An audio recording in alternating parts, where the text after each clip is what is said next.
Dans le dernier focus, Sofiane vous expliquait comment une caméra fonctionne en détail. Aujourd'hui, on va revenir sur la vitesse d'obturation, l'ISO, l'ouverture, c'est ce qu'on appelle le triangle d'exposition.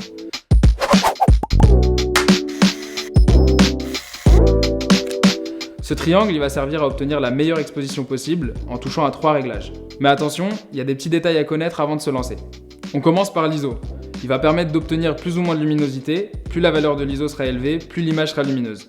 C'est pratique pour les scènes sombres, mais la contrepartie, c'est qu'on peut voir apparaître du grain sur l'image en l'augmentant. Ensuite, on a l'ouverture qui va permettre deux choses. Gérer la luminosité comme l'ISO, mais également le bokeh, le flou qu'on a l'habitude de voir en photo comme en vidéo.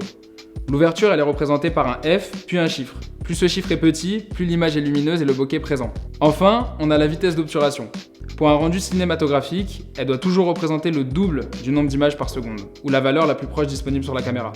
En respectant cette règle, on s'assure d'avoir un flou de mouvement proche de celui perçu par l'œil humain. Donc par exemple, si je filme en 24 fps, ma vitesse d'obturation elle sera de 1 sur 50, et si je filme en 60, elle sera de 1 sur 120, etc. Alors bien sûr, ces trois paramètres ils sont à ajuster ensemble selon le besoin. Donc par exemple, si je suis en plein soleil et que je veux un rendu cinématographique, sans grain et un bokeh, le tout en 24 fps, je devrais régler ma vitesse d'obturation à 1 sur 50, descendre mon ISO et mon ouverture au minimum.